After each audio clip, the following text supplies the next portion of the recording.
The man and woman sin. The serpent was the shrewdest of all the wild animals the Lord God had made. One day he asked the woman, "Did God really say you must not eat the fruit from any of the trees in the garden?" "Of course we may eat fruit from the trees in the garden," the woman replied.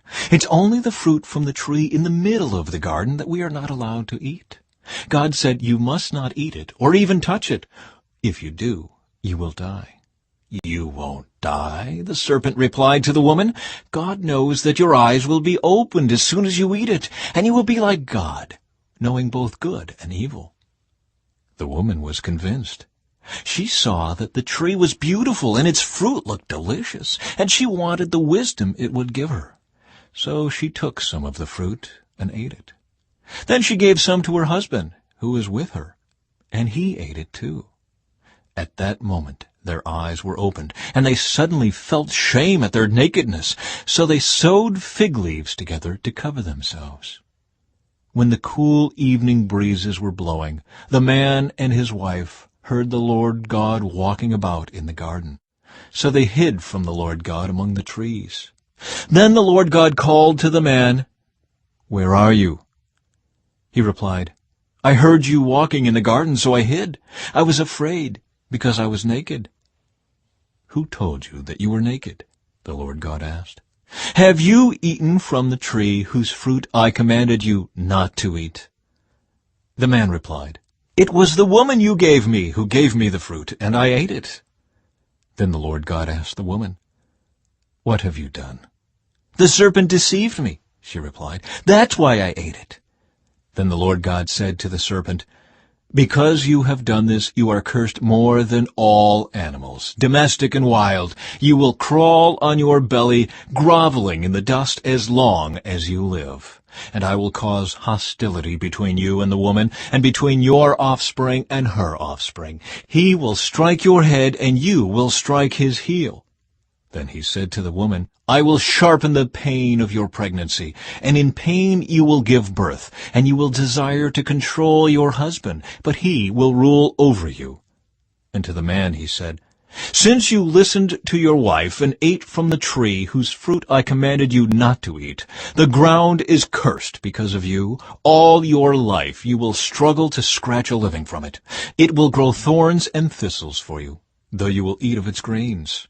By the sweat of your brow will you have food to eat until you return to the ground from which you were made. For you were made from dust, and to dust you will return." Paradise Lost, God's judgment.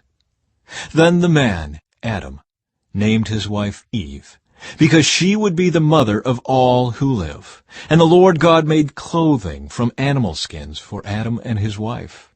Then the Lord God said, "Look, the human beings have become like us, knowing both good and evil. What if they reach out, take fruit from the tree of life, and eat it?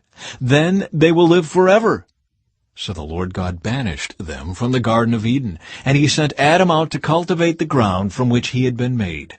After sending them out, the Lord God stationed mighty cherubim to the east of the Garden of Eden, and he placed a flaming sword that flashed back and forth to guard the way to the tree of life. Chapter 4. Cain and Abel. Now Adam had sexual relations with his wife, Eve, and she became pregnant. When she gave birth to Cain, she said, "With the Lord's help, I have produced a man." Later she gave birth to his brother and named him Abel. When they grew up, Abel became a shepherd, while Cain cultivated the ground. When it was time for the harvest, Cain presented some of his crops as a gift to the Lord. Abel also brought a gift, the best of the firstborn lambs from his flock.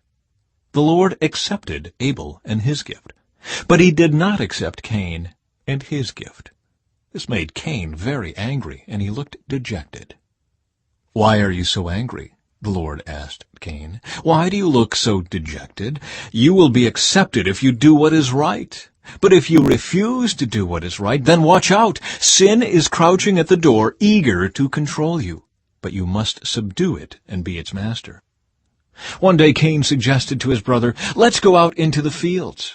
And while they were in the field, Cain attacked his brother Abel and killed him. Afterward, The Lord asked Cain, "Where is your brother? Where is Abel?" "I don't know," Cain responded. "Am I my brother's guardian?" But the Lord said, "What have you done? Listen, your brother's blood cries out to me from the ground. Now you are cursed and banished from the ground, which has swallowed your brother's blood. No longer will the ground yield good crops for you, no matter how hard you work. From now on you will be a homeless wanderer on the earth." Cain replied to the Lord, "My punishment is too great for me to bear. You have banished me from the land, and from your presence you have made me a homeless wanderer. Anyone who finds me will kill me." The Lord replied, "No, for I will give a sevenfold punishment to anyone who kills you." Then the Lord put a mark on Cain to warn anyone who might try to kill him. So Cain left the Lord's presence and settled in the land of Nod, east of Eden. The descendants of Cain. Cain had sexual relations with his wife, and she became pregnant and gave birth to Enoch. Then Cain founded a city, which he named Enoch after his son. Enoch had a son named Irad. Irad became the father of Mehujael. Mehujael became the father of Methushael. Methushael became the father of Lamech. Lamech married 2 women. The first was named Ada, and the second was Zillah. Ada gave birth to Jabal, who was the first of those who raise livestock and live in tents. His brother's name was Jubal, the first of all who play the harp and flute. Lamech's other wife, Zillah, gave birth to a son named Tubal-Cain. He became an expert in forging tools of bronze and iron. Tubal-Cain had a sister named Naamah. One day Lamech said to his wives, "Ada and Zillah, hear my voice. Listen to me, you wives of Lamech. I have killed a man who attacked me, a young man who wounded me. If someone who kills Cain is punished 7 times, then the one who kills me will be punished 77 times. The birth of Seth. Adam had sexual relations with his wife again, and she gave birth to another son. She named him Seth, for she said, "God has granted me another son in place of Abel, whom Cain killed." When Seth grew up, he had a son and named him Enosh. At that time people first began to worship the Lord by name. Chapter 5. The Descendants of Adam. This is the written account of the descendants of Adam. When God created human beings, he made them to be like himself. He created them male and female, and he blessed them and called them human. When Adam was 130 years old, he became the father of a son who was just like him, in his very image. He named his son Seth. After the birth of Seth, Adam lived another 800 years, and he had other sons and daughters. Adam lived 930 years, and then he died. When Seth was 105 years old, he became the father of Enosh.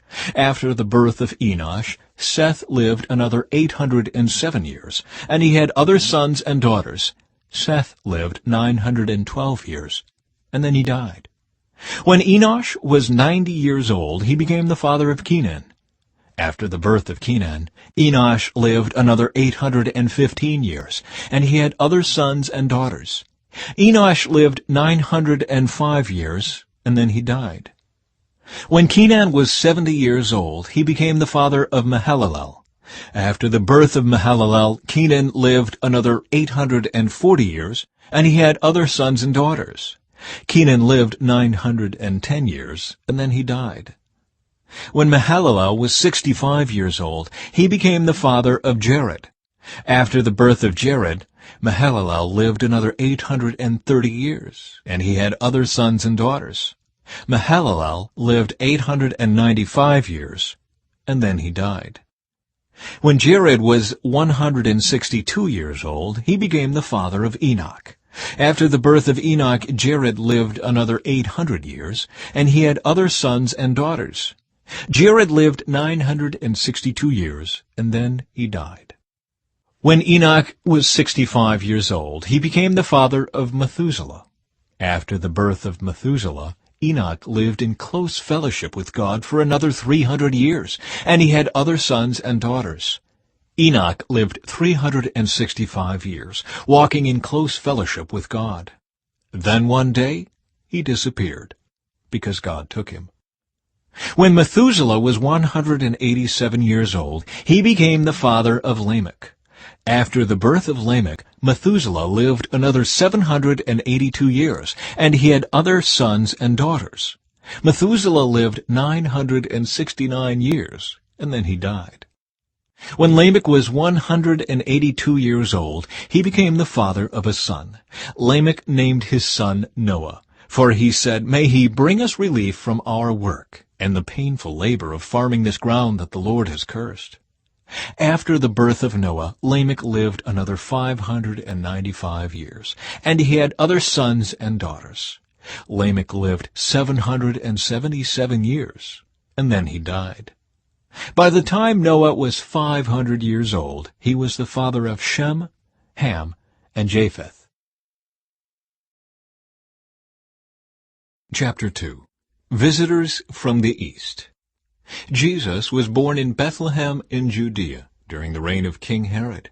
About that time, some wise men from eastern lands arrived in Jerusalem, asking, "Where is the newborn King of the Jews?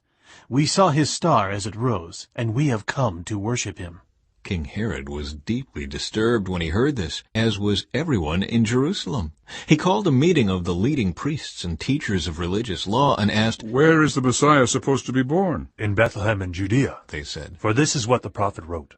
And you, O Bethlehem in the land of Judah, are not least among the ruling cities of Judah, for a ruler will come from you, who will be the shepherd for my people Israel." Then Herod called for a private meeting with the wise men, and he learned from them the time when the star first appeared. Then he told them, "Go to Bethlehem and search carefully for the child, and when you find him, come back and tell me so that I can go and worship him too." After this interview, the wise men went their way, and the star they had seen in the east guided them to Bethlehem. It went ahead of them and stopped over the place where the child was. When they saw the star, they were filled with joy. They entered the house and saw the child with his mother, Mary, and they bowed down and worshipped him.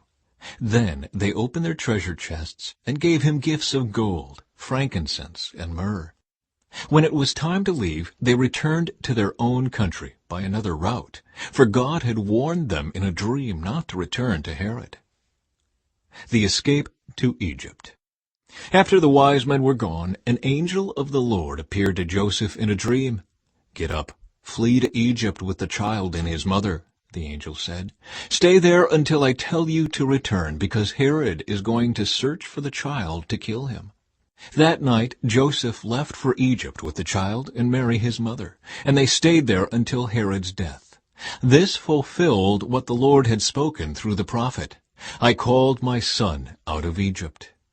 Herod was furious when he realized that the wise men had outwitted him. He sent soldiers to kill all the boys in and around Bethlehem who were 2 years old and under, based on the wise men's report of the star's first appearance. Herod's brutal action fulfilled what God had spoken through the prophet Jeremiah.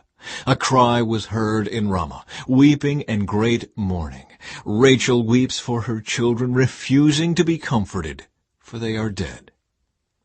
The return to Nazareth. When Herod died, an angel of the Lord appeared in a dream to Joseph in Egypt. "Get up," the angel said. "Take the child and his mother back to the land of Israel, because those who were trying to kill the child are dead." So Joseph got up and returned to the land of Israel with Jesus and his mother. But when he learned that the new ruler of Judea was Herod's son Archelaus, he was afraid to go there. Then, after being warned in a dream, he left for the region of Galilee. So the family went and lived in a town called Nazareth. This fulfilled what the prophets had said, "He will be called a Nazarene."